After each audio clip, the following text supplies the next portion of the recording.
Jeudi 6 août 2020, première destination, le Burkina Faso avec le quotidien L'Information pour tous qui fait de l'histoire. 5 août 1960, 4 août 1983, de la Haute-Volta au Burkina, un décollage difficile. Et juste à côté, nous nous retrouvons du côté de la Côte d'Ivoire qui célèbre demain le 60e anniversaire de son accession à la souveraineté internationale. Avec Fraternité Matin, édition 2020 de la fête de l'indépendance, le chef de l'État s'adresse à la nation ce soir. Et dans la foulée de cette célébration, le Jour Plus revient sur le nouveau gouvernement récemment nommé. Ahmed Bakayoko présente ses 9 objectifs prioritaires. Et le Premier ministre de dire « Nous devons relever les défis politiques, économiques, sociaux pour le bien-être des populations ». Tractation politique avec le sursaut, alliance politique, RHDP, Rassemblement des oufouettistes pour la démocratie et la paix, le premier gros échec de Ouattara.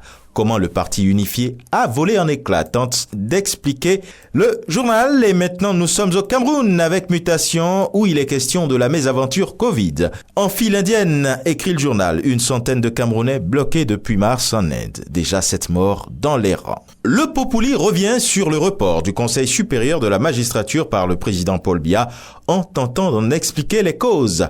Les clés d'un report, écrit le journal qui propose juste en dessous une caricature à ce sujet. Au Mali, et le Républicain apprend qu'en ce qui concerne la crise sociopolitique dans le pays, le M5RFP prévoit un nouveau grand rassemblement le mardi 11 août 2020. Au Sénégal, là s'écrit que Macky brandit la cravache. Masque obligatoire, croisade contre la délinquance et l'occupation anarchique de la voie publique, le focus des nouvelles sanctions. Le quotidien revient sur la même actualité, Covid-19, nouvelles mesures de restriction.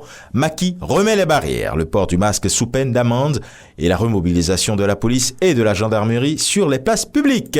Le Sud Quotidien, lui, au sujet des locales de 2021, indique que le report se précise. Au Togo, à présent avec Liberté, pressing du Golfe, des employés en arrêt de travail depuis 5 mois et sans salaire. Et enfin, au Bénin, avec le matinal, on parle de lutte contre le coronavirus, la fiabilité du système sanitaire établi, dit le journal. Le Télégramme lui évoque au sujet de l'appel à un second mandat du président Talon, la réponse du chef de l'État à ses partisans. Et sans poser la même question, la tribune de la capitale écrit, animation de la classe politique au Bénin, le journal se demande, que deviendront les 2 blocs pro-Patrice après Talon ?